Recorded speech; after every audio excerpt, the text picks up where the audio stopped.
Agriculture technology management agency बानजायनायाव उदालगुरि जिल्लानि district agriculture office केम्पासाव साननैनि हाबाफारिजों खुंफुंजानाय किसान मेलाया दिनै जोबबाय।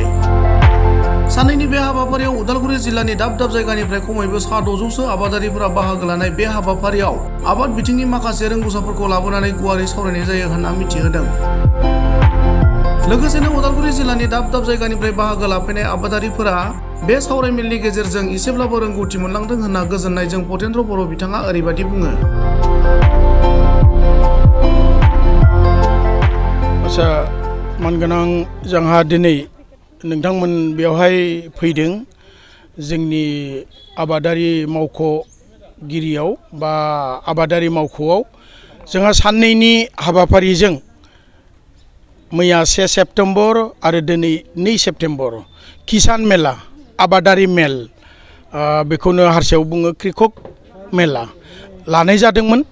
दा बेवहाय जोङो गोबां गेदेमा आलासिबो लेंहरदोंमोन, जेरै एमपि दिलीप सैकिया आरो डिपुटि चिफ लोगोसे उदालगुरि समस्तिनि एमएलए गबिन्द चन्द्र बसुमतारी बिथाङा फैदों मैया, आरो जोंनिनो आबादारि बिफाननिनो इएम जोंहा घनश्याम दास सार फैदोंमोन, आरो बिथांमोनजों लोगोसे गोबां गेदेमा अफिसारफोर। दा मैया बियो जाफुंलांबाय आरो आबादारिफ्रा प्राय 600 फैदोंमोन, बाहागो लादों। जोङो ओंखामबो जाहोनो हादों, जाहोदों मोजाङैनो, आरो गेदेमा आलासिफोरखौबो ओंखाम जाहोदों। खोब गाजा गोमजा जादों। आरो बे मेलाखौ मानो लादों? बे मेलाखौ लानायाव गोबां रायजो राजाफ्रा अर्थात आबादारि बिथांमोनहा माने फिथाइ थाइदों होननानै जोङो आसा खालामदों, फिथाइ मोनगोन। मानो होनबा बेवहाय गेदेमा गोबां बुंथिगिरि आरो जोङो रिसर्स पार्सन हिसाबैबो लाबोदों।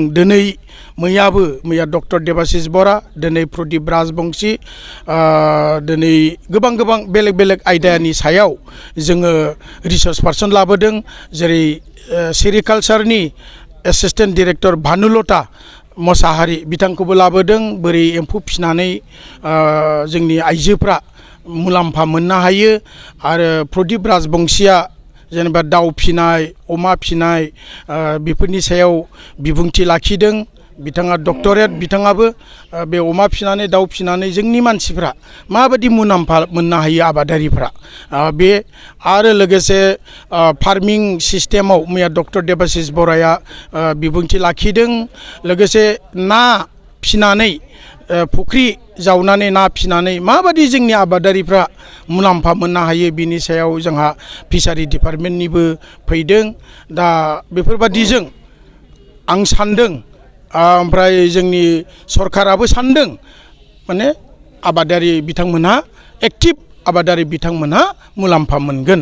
आरो बे किसान मेलाया जोंनि स्टेट गभर्नमेन्टनि समिति अर्थात आत्मा प्रजेक्टनिफ्राय जादों। समिति डिरेक्टराबो फैनो गोनांमोन, बिथाङा माबा मोनसे जाहोनाव सफैनो हायासै। खोब मोजां जादों।